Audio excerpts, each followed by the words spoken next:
Je m'appelle Rebecca. Je pèse 3,5 kg et mesure 54 cm. Je viens de naître. De l'autre côté des écrans, mon double numérique prend vie. Dans le monde des octets, Rebecca s'écrit 01 01 0010 011. J'ai désormais deux identités. L'une est réelle, l'autre est virtuelle.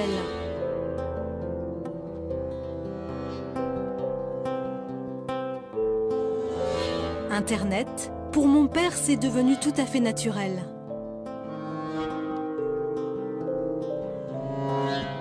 Il prend une photo, il envoie un mail, il clique et ça part. Ça semble magique.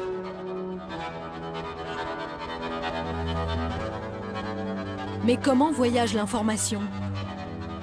Pour exister, mon moi virtuel n'a-t-il pas besoin d'infrastructures et d'énergie? Et si tout cela avait un impact sur notre planète?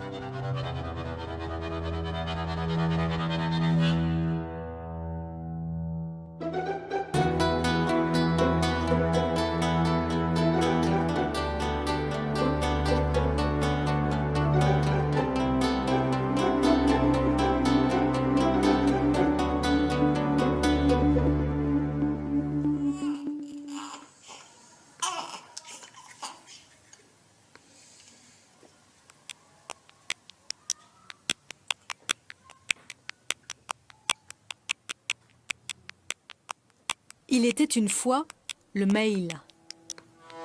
Mon père en écrit jusqu'à 50 par jour. Mais en fait, il ne sait presque rien du pays numérique et du long voyage que parcourt son texte entre deux clics. La vérité d'Internet est ailleurs.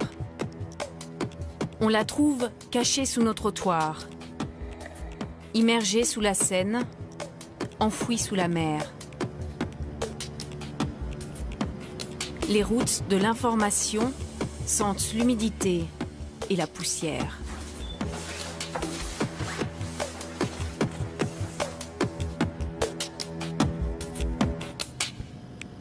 Internet qui apparaît un peu comme un concept très virtuel. On parle de cyberspace, c'est quelque chose qui paraît très nébuleux, très flou. Eh bien, c'est avant tout une infrastructure de réseau, une infrastructure lourde. C'est des millions de kilomètres de cuivre, des millions de kilomètres de fibre optique. D'un ordinateur à un autre, les données numériques parcourent en moyenne 15 000 km à la vitesse de la lumière. En quelques millisecondes, elles traversent un dédale insoupçonné d'infrastructures informatiques à travers la planète.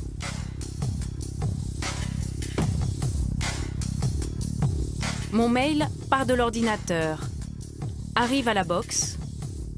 De là, il descend de mon immeuble et rejoint les autres mails du quartier sur le trottoir. Avant de se rendre au centre de raccordement, le premier aiguillage du réseau.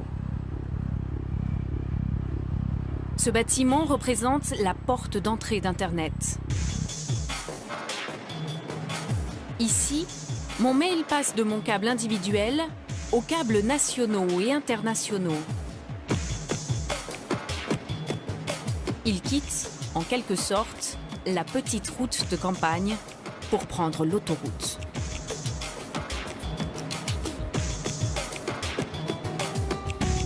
À partir de maintenant, le voyage prend des allures de tour du monde. Les données peuvent emprunter des milliers de routes différentes, passer par le Japon ou l'Angleterre.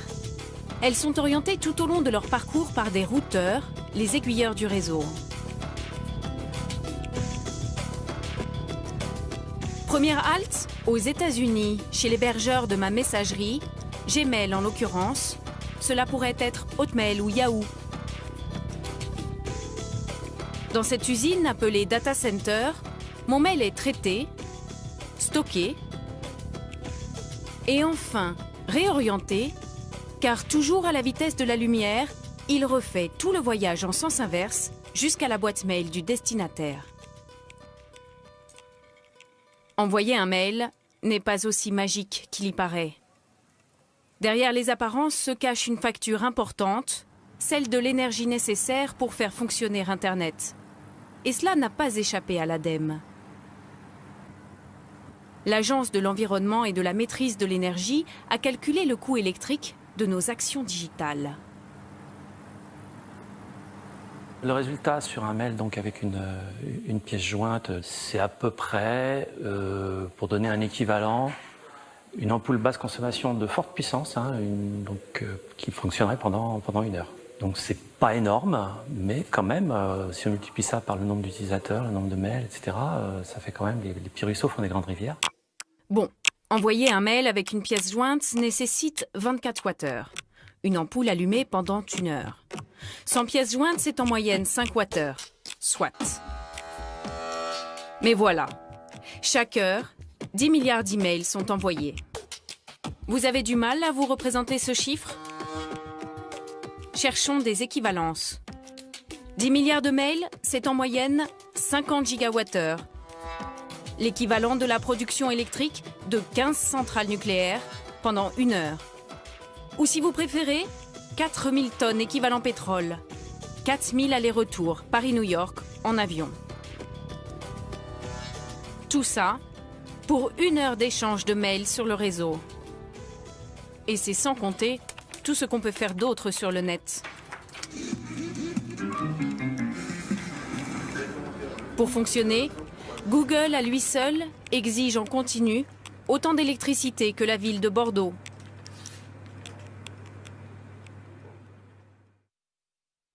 What is the population of Paris, France? Paris population is 2,234,105. This happened in a fraction Ça a of pris a une second, fraction de seconde et ça arrive des milliards de fois par jour. every day. So, Il y a beaucoup de there's a lot travail of dans les work data going centers on pour que cette inside information the data parvienne centers jusqu'à to vous. make that happen for you.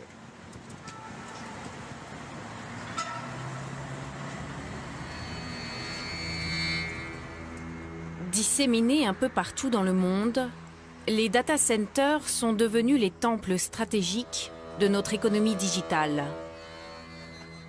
Bâtiments hypersensibles, puisque c'est là que sont traitées toutes nos données numériques. De l'extérieur, rien ne les distingue d'un hangar quelconque, sauf peut-être les caméras de surveillance qui éloignent les curieux. Sous leurs apparences d'entrepôts autistes, les data centers avalent des quantités phénoménales d'électricité. Ces usines d'Internet fonctionnent jour et nuit, sans interruption. Identification réussie. À l'intérieur, des dizaines de milliers d'ordinateurs traitent les transactions financières, calculent nos impôts, trient nos photos. Ici, se concentrent les plus gros besoins énergétiques d'Internet. Un data center, c'est le centre qui produit des datas. Donc en fait, c'est une usine numérique et une usine qui prend de l'information, qui la transforme et qui rend de l'information. C'est la capacité, dans un même endroit, dans un building, d'héberger des centaines et des milliers d'ordinateurs, de faire en sorte que ces ordinateurs soient interconnectés dans le monde entier. Les serveurs n'ont pas le look de votre ordinateur chez vous. On les appelle des pizza box. Ils sont très plats et profonds comme ça, et on les installe de cette manière-là. Vous pouvez en mettre environ une quarantaine. Dans cette salle, il y a plusieurs centaines de baies, et on a 4 salles comme ça, il y a plusieurs milliers de baies en tout dans le data center. Vous l'avez déjà constaté, quand vous travaillez avec votre ordinateur sur les genoux, il chauffe. Imaginez maintenant la chaleur dégagée par ces dizaines de milliers de machines côte à côte. En quelques minutes, la température peut monter ici sans climatisation de 22 à 28 ou 30. Et ça, les serveurs n'aiment pas du tout. Pour éviter que les ordinateurs ne surchauffent, les climatiseurs tournent 24 heures sur 24. Ces énormes systèmes de refroidissement représentent 40% de la facture électrique d'un data center. Pour vous donner une idée, une climatisation comme ça suffirait largement à refroidir un hôtel de 50 chambres. Et nous, il nous en faut des dizaines. Un data center, c'est donc des ordinateurs connectés au réseau. Il y a d'un côté le flux des données numériques, de l'autre, le flux du courant électrique. Le travail des ordinateurs, car ils travaillent, dégage de la chaleur. Il faut donc un troisième flux, celui-là d'air frais, pour refroidir le tout. C'est cet ensemble qui est extrêmement énergivore. Un seul de ces data centers consomme en une journée autant d'électricité que 30 000 habitants.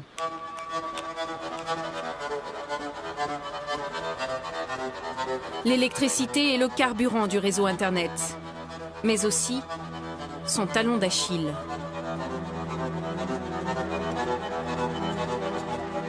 Dans les data centers, on n'a qu'une hantise, perdre les données numériques.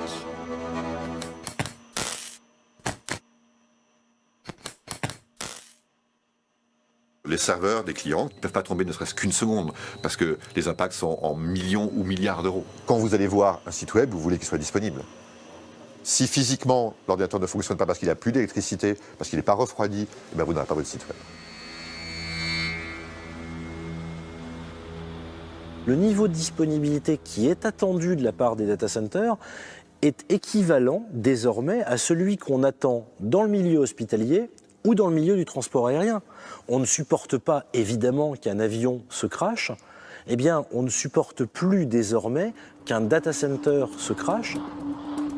Pour éviter le crash numérique, on multiplie tous les équipements par 2 ou par 3.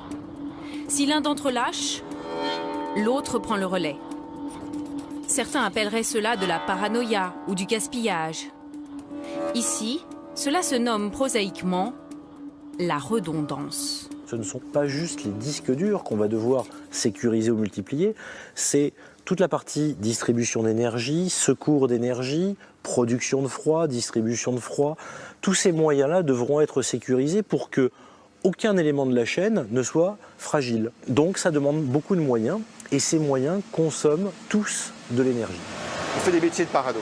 Il faut toujours se dire que quelque chose peut arriver de manière à faire le travail nécessaire pour que ça n'arrive pas.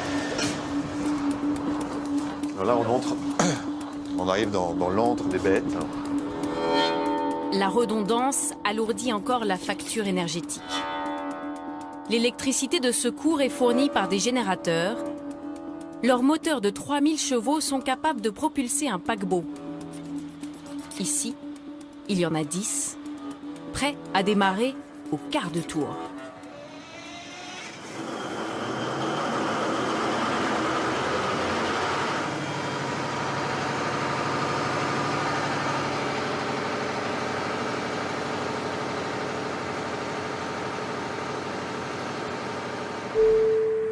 Ces immenses usines hébergent mon identité digitale.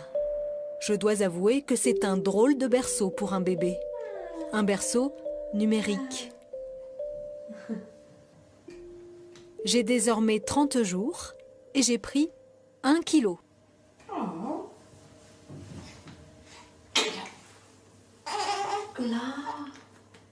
Mon double numérique, lui, a une légère tendance à grossir un peu plus vite que moi.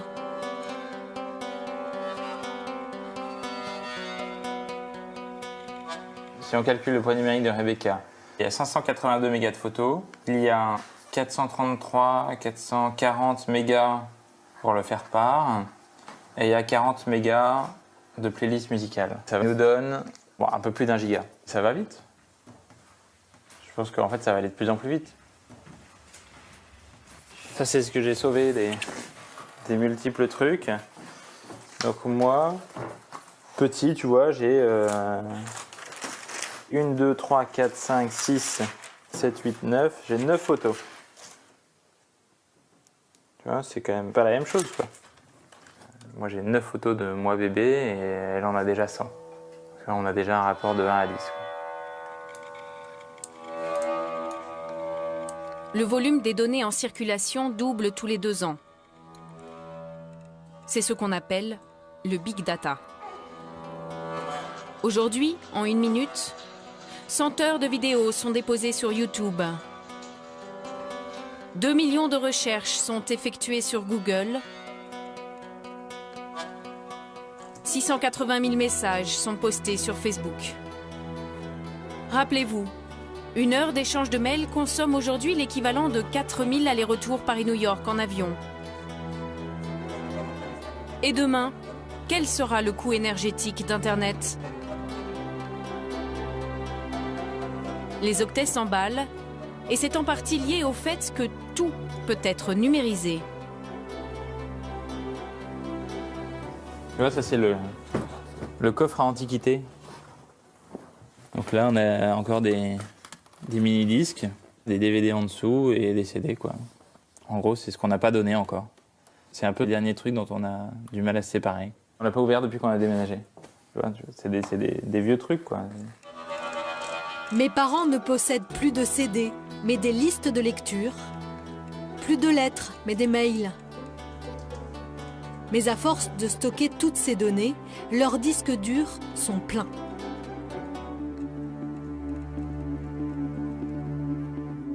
Alors, Apple, Spotify ou Google proposent d'héberger nos données dans un nouveau cyberespace. Ils l'appellent joliment le cloud, le nuage. Un nom poétique, un peu cotonneux, qui ferait presque rêver. Mais concrètement, cela signifie que nos informations sont stockées dans leur data center. Tout est soi-disant virtuel et on ne possède même plus les fichiers chez soi. Il n'y a plus besoin de posséder une immense CD-tech, DVD-tech. Ça m'apporte rien. Par contre, accéder à une immensité de musique, partout, en permanence, me rend vachement plus service. On donne des pièces ou des hangars de plus en plus grands aux utilisateurs et les utilisateurs entassent leurs affaires, mais dans des volumes exponentiels dans ces hangars, sous prétexte qu'il y a de plus en plus de place. Alors il y a de plus en plus de place et c'est gratuit. Cette gratuité donne l'illusion que derrière, c'est dématérialisé. Non, c'est pas dématérialisé, c'est matérialisé dans un data center. Des data centers qui se construisent vite et qui exigent toujours plus d'électricité. La banlieue nord de Paris. Aubervilliers, Pantin, La Courneuve, Saint-Denis. Depuis toujours, ces villes ont été le théâtre des révolutions industrielles. Elles ont accueilli les usines polluantes de verre, de métallurgie puis de chimie. L'histoire se répète. Le nord-est parisien abrite aujourd'hui la majorité des data centers construits en France. Aubervilliers est devenu la vitrine de cette révolution numérique.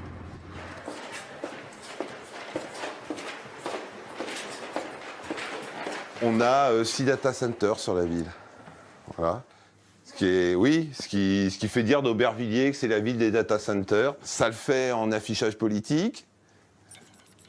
Voilà. Mais on ne les voit pas, donc ils passent complètement inaperçus. On les découvre quand on va gratter dans ces grosses boîtes pour savoir qu'est-ce qu'il y a. La ville a tout à y gagner.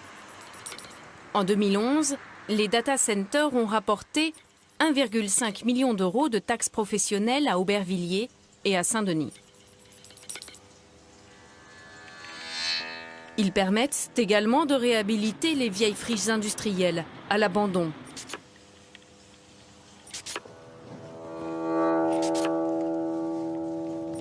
Là, on a l'exemple type de l'industrie de base d'Aubervilliers. Tu vois, des grands entrepôts industriels et maintenant complètement vides. Oui. Et là-bas, c'est... Mais ça, c'est le grand entrepôt neuf, en fait, qui est de l'autre côté. Ah oui, d'accord. Pendant près d'un siècle, cette usine de découpage de cuivre fut le fleuron de la première révolution industrielle. Elle employait des centaines d'ouvriers. Demain, les boulons seront remplacés par des données immatérielles, gérées par une dizaine d'employés seulement. On va conserver ce petit bâtiment et on va le remettre en valeur. Le reste, on va le raser. Et à la place de ça, on va construire un grand bâtiment. Moi, je porte l'ambition d'une région parisienne en concurrence, on peut le dire, avec Londres, Tokyo, New York, Shanghai. Et aujourd'hui, les grandes métropoles mondiales, elles sont traversées par des flux immatériels, des données. C'est ça l'économie aujourd'hui des grandes métropoles. Aubervilliers se rêve en mégapole numérique comme Shanghai ou Londres. Mais le déploiement de ces usines digitales commence à peser sur le réseau électrique de la ville.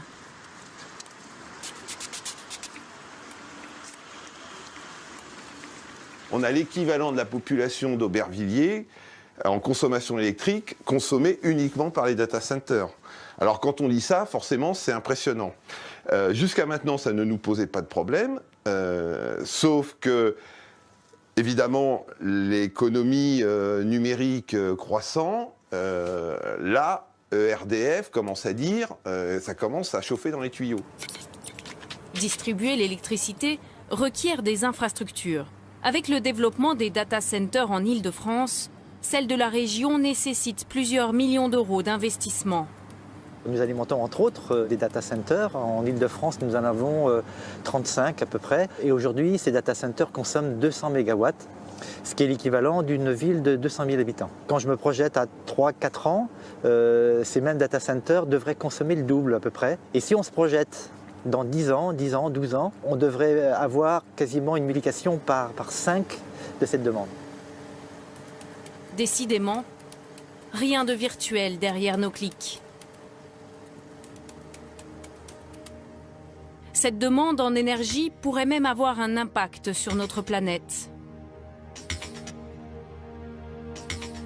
En France, le nucléaire alimente en électricité nos voraces data centers. Une énergie en apparence propre et peu chère.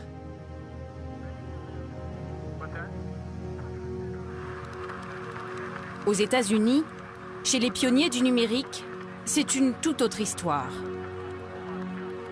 L'Amérique héberge la majorité des data centers du monde. Là-bas a commencé une course effrénée à l'énergie.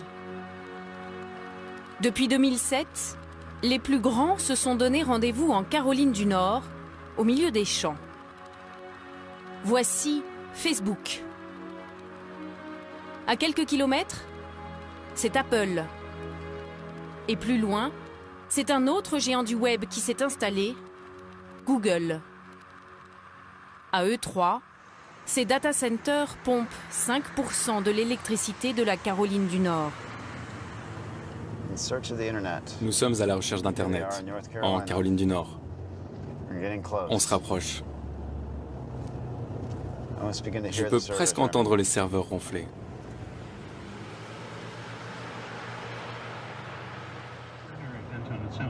Gary Cook est un activiste de Greenpeace spécialisé dans le changement climatique. Mais au lieu d'observer la fonte des glaciers, Gary, lui, étudie de près la multiplication des data centers et leur impact sur l'environnement. C'est grand. C'est le meilleur point de vue sur le data center de Google.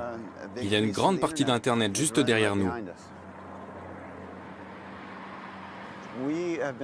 Nous, à Greenpeace, nous avons commencé à nous intéresser aux entreprises d'Internet parce que leurs data centers suscitent une nouvelle demande importante en énergie.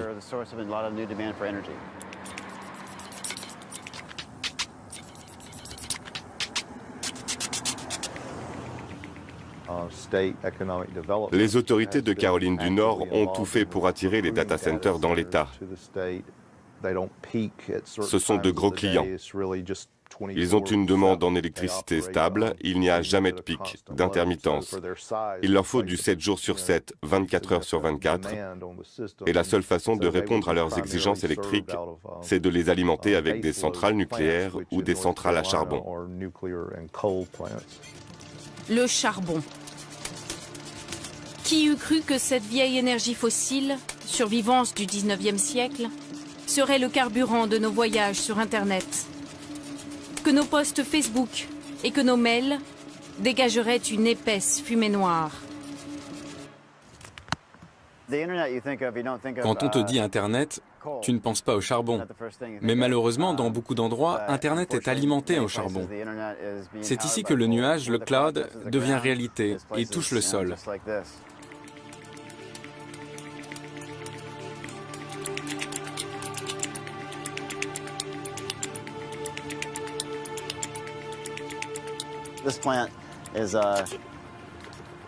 C'est une centrale un peu vieillotte, l'une des plus grandes de la côte Est. Cette centrale a été construite bien avant Internet, il y a 50 ans, dans les années 60. Les entreprises high-tech qui sont venues s'installer en Caroline du Nord étaient attirées par les bas prix. Mais c'est une vision à court terme. Ils n'ont pas pensé au coût réel de cette énergie et à ce que d'autres auraient à payer. Certaines études feraient état de 130 morts par an et 2000 cas d'asthme liés à cette centrale. En brûlant, le charbon dégage 50 fois plus de CO2 que les autres énergies fossiles. Ces cendres forment des dépôts toxiques qui contaminent les sols et les rivières. Le charbon est la plus grande source de réchauffement climatique des États-Unis. Ce genre de centrale, c'est ça qui accroît nos émissions de gaz à effet de serre. Avec ses 11 centrales alimentées au charbon, la Caroline du Nord est l'un des pires contributeurs au dérèglement climatique aux États-Unis. Et pourtant, c'est bien ce combustible qui attire ici les plus grandes entreprises du web. Sur la carte, l'équation apparaît très clairement. Les nombreuses centrales électriques ont fait venir les data centers dans la région. Mais les producteurs d'énergie ont besoin de matières premières, le charbon, qui plus au nord est extrait en quantité.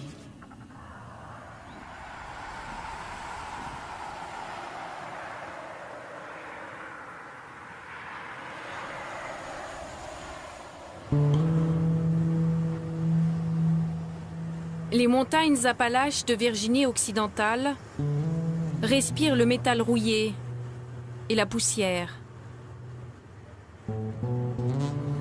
Elles forment la seconde réserve de charbon des États-Unis.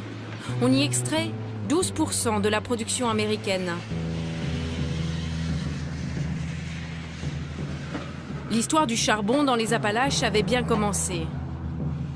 À la fin du 19e siècle, les mines et les aciéries ont fait la fortune et la fierté de cette région. Des milliers d'ouvriers y travaillaient. Ils étaient logés dans des villes au nom de leurs patrons.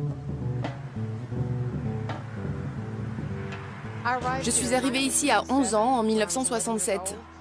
Pour un enfant, c'était l'endroit rêvé pour grandir. L'eau était de très bonne qualité, les habitants construisaient même des piscines dans les montagnes. Mais au fil des années, les galeries souterraines ont fermé. L'exploitation se fait désormais dans des mines à ciel ouvert qui emploient moins d'ouvriers. Le charbon est devenu source de désolation et de pollution pour la ville. Mon grand-père était mineur. Il travaillait dans les mines souterraines. C'était un travail difficile, mais au moins ça ne détruisait rien. Une amie m'a demandé depuis quand je n'étais pas allée sur la montagne. Ça faisait à peu près une trentaine d'années. Et elle m'a dit, tu dois absolument y aller.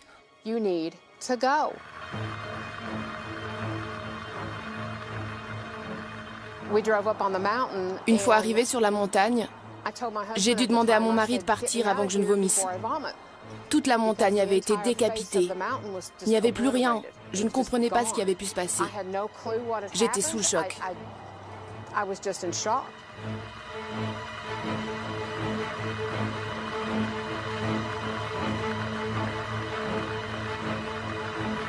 Pour pallier le rendement insuffisant des mines souterraines, les explosifs ouvrent le chemin des bulldozers qui saignent le terrain en surface. App et Jim nous avaient prévenus, la montagne est attaquée par le sommet. Des balafres invisibles depuis les vallées.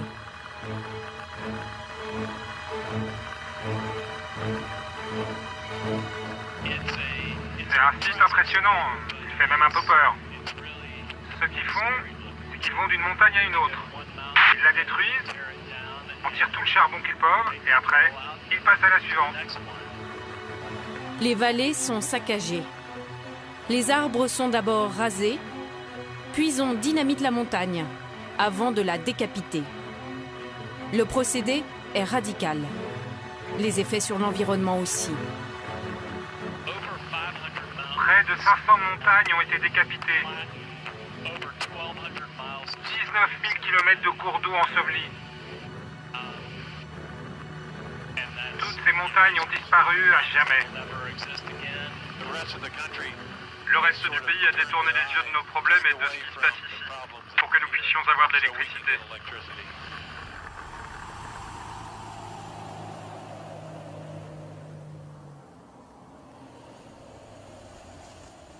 La nature est comme morte. L'extraction du combustible libère des résidus toxiques que le charbon avait emmagasinés depuis des millions d'années. Les explosifs laissent, eux, dans leur sillage, mercure, fer, aluminium, cadmium, qui contaminent les cours d'eau et tuent les poissons. Voici le prix qu'il faut payer pour une électricité pas chère. Voici la face noire de nos emails.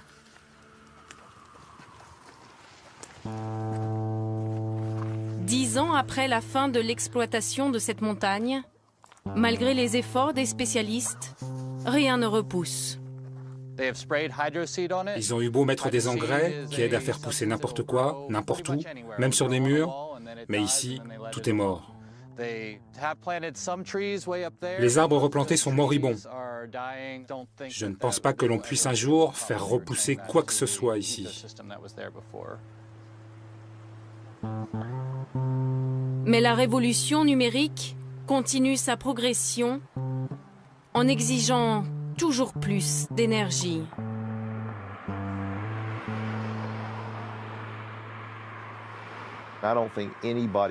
Personne n'aime voir les montagnes décapitées comme en Virginie occidentale. Mais d'un autre côté, malheureusement, c'est le moyen le moins cher que l'on ait trouvé pour exploiter le charbon.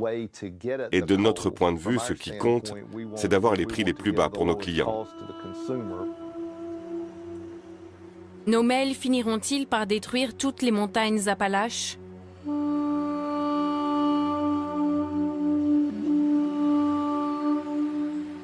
Au cœur des montagnes, des étudiants américains tentent de résoudre ce dilemme. Salut les gars, je suis Nathan Jenkins de Appalachian Voices. Je suis là pour vous parler de l'exploitation du charbon. Qui utilise Google parmi vous? Vous utilisez tous Google? Qui utilise Apple? Macintosh. Une nouvelle conscience qui mêle écologie et technologie est peut-être en train d'émerger. Ce que je propose, c'est qu'on organise une journée entière de rassemblement. Il faut vraiment qu'on maintienne la pression sur l'État. Il y a d'autres façons de produire de l'électricité, des éoliennes, des panneaux solaires que l'on peut installer sur les montagnes. Est-ce que ça vaut le coup? Est-ce que ça vaut le coup de détruire les générations futures? De détruire les habitats et les rivières? Est-ce qu'Internet en vaut vraiment le coup? Moi, je peux pas rester assis, les bras croisés, et regarder les industriels faire ce que bon leur semble.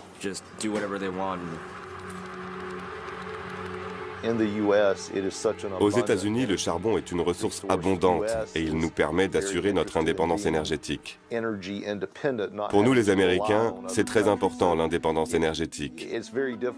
C'est difficile d'imaginer un futur sans charbon. Si on ne change pas notre façon de gérer et d'utiliser l'énergie, on sera pris au piège à cause du changement climatique rapide. C'est difficile d'imaginer ce qui va se passer. On le voit déjà un peu avec la fonte des glaciers, les feux de forêt, les écosystèmes dévastés, les variations extrêmes de météo. Et ça, c'est juste le début de ce qui nous attend. Ce pays a besoin d'une révolution. Maintenant. On n'y arrivera pas sans le secteur informatique. On a besoin du leadership de ces acteurs d'Internet Et pas seulement en tant que spectateur. On veut aussi qu'ils rentrent sur le terrain, qu'ils jouent le jeu. Les nouvelles technologies consomment de l'énergie. Elles permettent aussi plus d'échanges entre les hommes et les idées.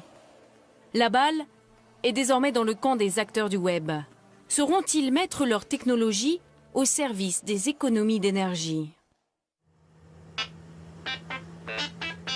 Leur domaine, la Silicon Valley en Californie, sur la côte pacifique, berceau des pionniers, des avant-gardistes, des inventeurs de la micro-informatique. Les geeks ont fait entrer le monde entier dans un microprocesseur. Des génies à lunettes commencent par assembler des ordinateurs dans leur garage.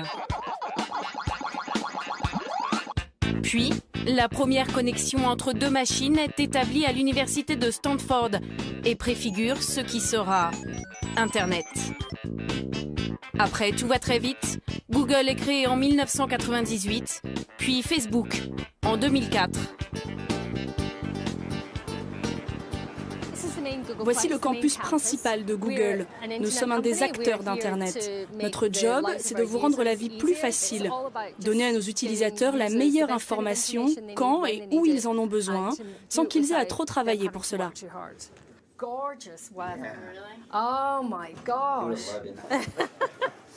À 3500 km de son data center dévoreur de charbon, le siège de Google ferait presque rêver les écolos. Ici, on sert uniquement de la nourriture bio, produite localement. Si nos salariés mangent sainement au travail, alors on espère que ça va devenir une habitude et qu'ils mangeront sainement aussi à la maison. On a même un programme spécial pour encourager nos salariés à acheter local. Les Googlers, comme ils s'appellent, ne travaillent pas toujours à leur bureau, mangent bio, roulent en vélo ou en voiture électrique. La Silicon Valley a changé notre façon de vivre, de travailler, de jouer. Cela a facilité nos vies. La mienne en tout cas, ça c'est sûr. Ces entreprises qui clament leurs valeurs écologiques sont-elles encore porteuses de leurs ambitions révolutionnaires? Ou bien, leurs patrons sont-ils devenus des businessmen comme tant d'autres? Tous les ans, les cadors du secteur informatique se réunissent pour discuter de leur consommation énergétique. Gary Cook s'invite bien évidemment à ce forum. Bienvenue au forum du Green Grid. L'économie numérique explose. L'idée ici, c'est de pouvoir mettre en commun nos forces pour avancer dans le domaine de l'efficacité énergétique tous ensemble. À chaque fois que vous allez sur eBay pour acheter quelque chose, vous utilisez un data center. Notre souci, c'est d'améliorer le rendement des équipements tout en réduisant la consommation énergétique. Le Green Grid rassemble les entreprises électriques, les entreprises high-tech, les agences gouvernementales, et c'est comme ça qu'on fait des progrès à pas de géant. C'est du gagnant-gagnant. Les maîtres mots sont, vous l'aurez compris, efficience, productivité, capital, rentabilité. L'écologie appliquée aux entreprises du numérique. Comment ne pas être perçu comme méchant? Comment arriver à être une entreprise responsable pour l'environnement? Ça, c'est l'équivalent poids carbone de 1000 transactions sur notre plateforme. Nous le calculerons chaque trimestre. Vous avez compris l'idée?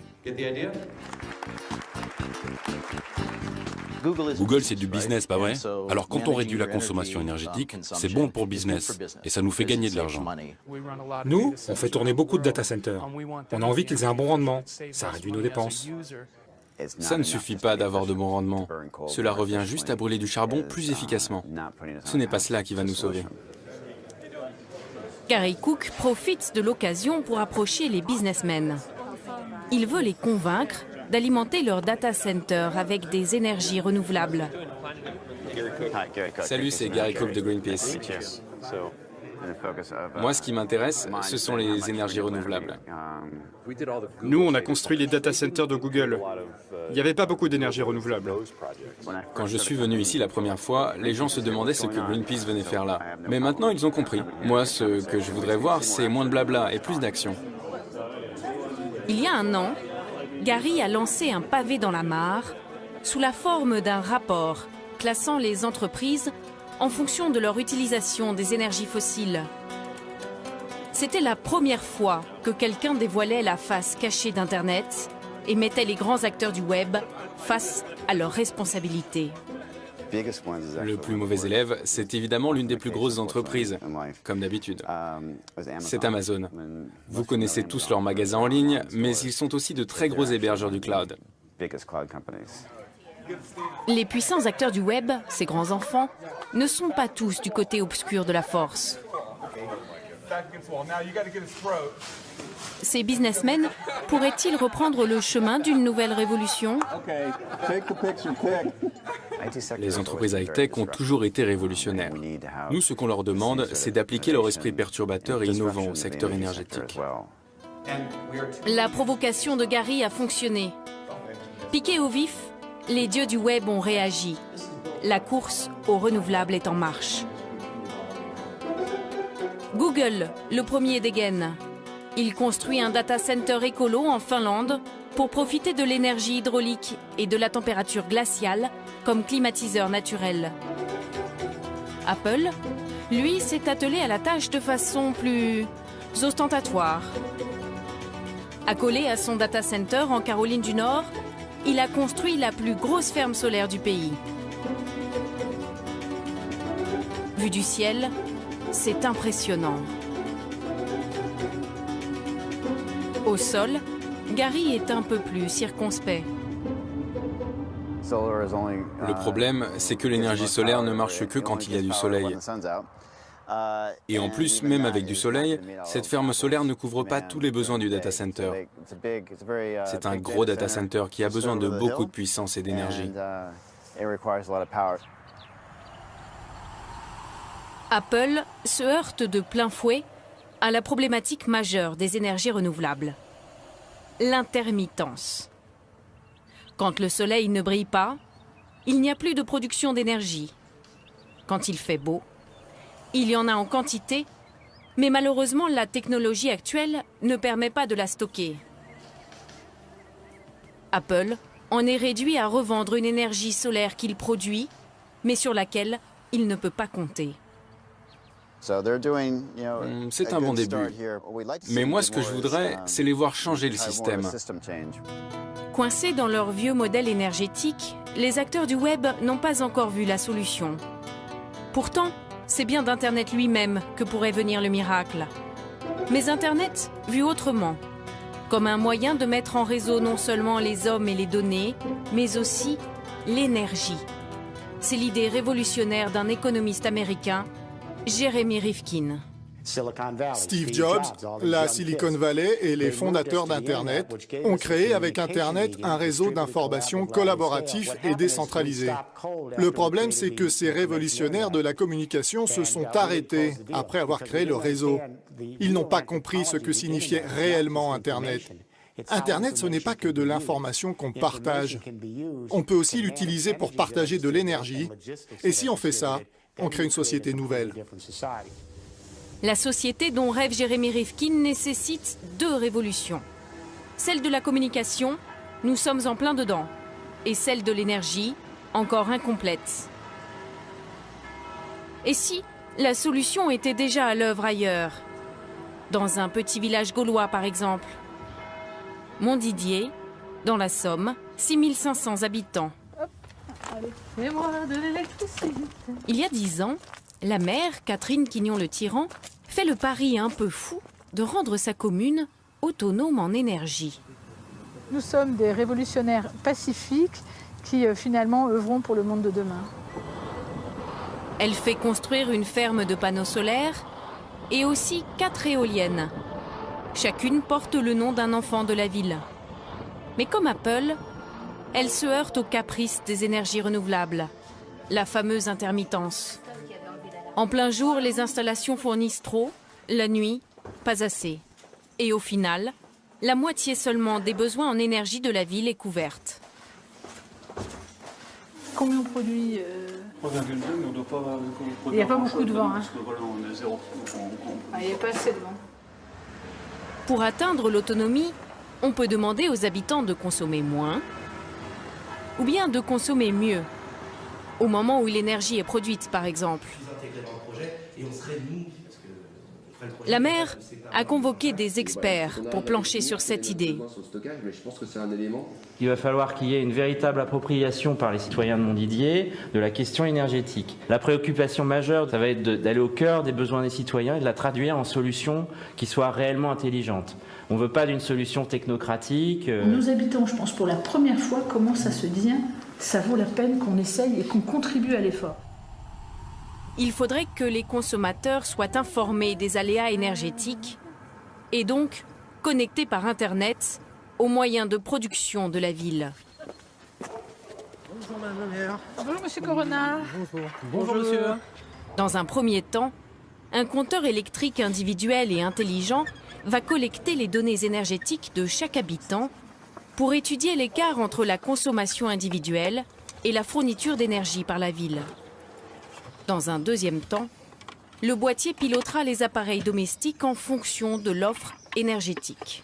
On peut imaginer qu'arrivera sur le smartphone, hop, je suis en pic de production, je produis beaucoup. Si vous avez une voiture électrique, branchez-la, parce que c'est intéressant, vous aurez un prix compétitif à ce moment-là. Ce petit boîtier est la première pierre d'un réseau intelligent de l'énergie. Grâce à lui, demain, chacun pourra être indépendant et solidaire. Aujourd'hui, notre électricité est produite dans une centrale, puis distribuée dans chaque maison, un système pyramidal, sans communication entre les utilisateurs. Avec les énergies renouvelables, chacun peut devenir son propre producteur d'électricité. Mais il n'y a pas de communication entre les maisons. Rappelez-vous, le réseau Internet fonctionne, lui, sur un modèle en étoile. Les ordinateurs s'échangent les informations entre eux. Il suffit d'appliquer ce modèle collaboratif à l'énergie pour que chacun devienne tour à tour consommateur ou fournisseur d'électricité. Les rôles sont partagés sur Internet. Les ressources énergétiques sont mises en commun. C'est la révolution prônée par Jérémy Rivkin. La convergence entre les nouveaux moyens de communication et les énergies renouvelables change complètement la donne. C'est une révolution qui va bouleverser l'économie, la culture, la politique et même les relations de pouvoir.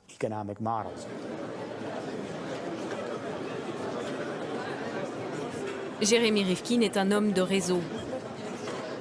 Il parcourt la planète pour glisser sa vision à l'oreille des grands dirigeants.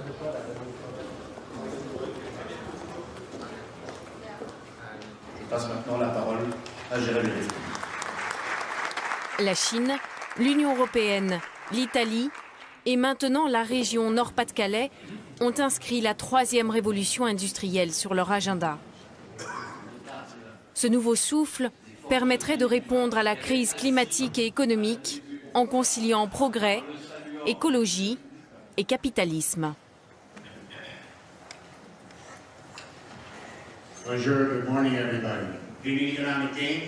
Nous avons besoin d'une vision économique pour le monde. On va mettre ça en place à Lille et montrer au monde qu'on peut le faire, qu'on peut passer à la 3e révolution industrielle. La 3e révolution industrielle a pour ambition de créer une société collaborative et solidaire.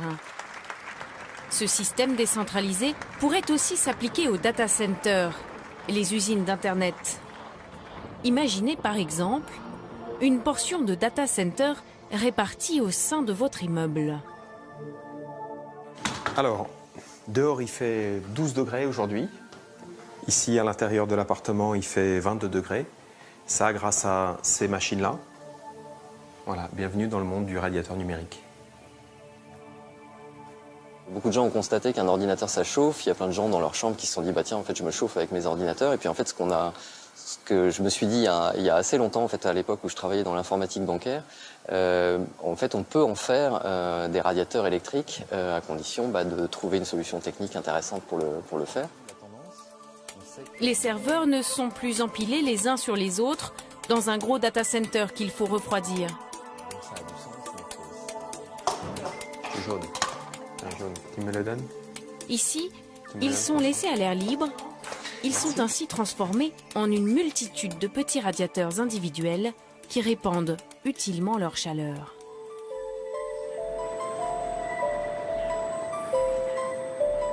Start-up, entreprises, régions, toutes construisent le monde de demain. Mais cette révolution n'appartient pas qu'aux puissants. Chacun peut aussi agir à son propre niveau.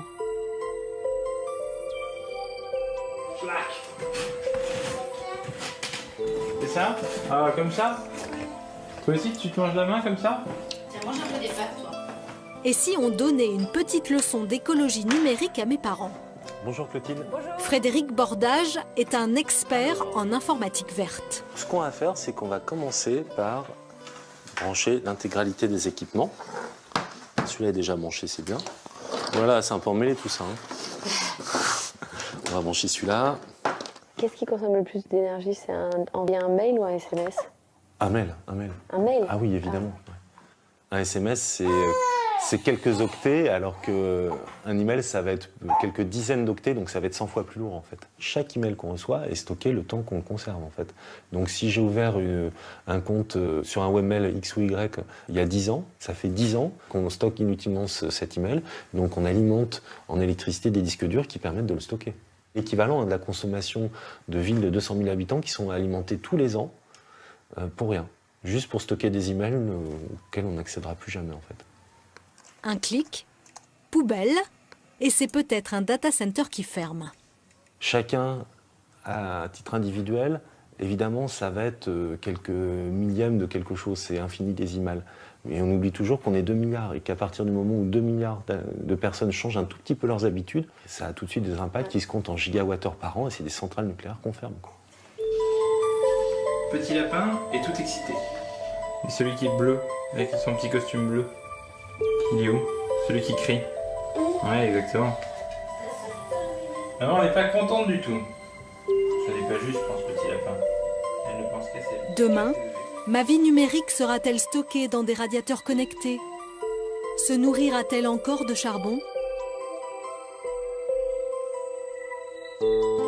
Aura-t-on trouvé une solution pour alimenter les data centers avec les énergies renouvelables? Le monde dans lequel je vais grandir est en mouvement. Une chose est certaine, cette révolution ne se fera pas sans moi.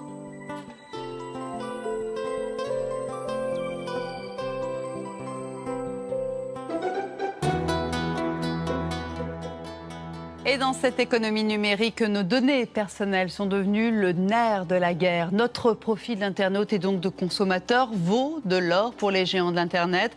Comment se protéger? On en parle tout de suite avec nos invités. Restez avec nous.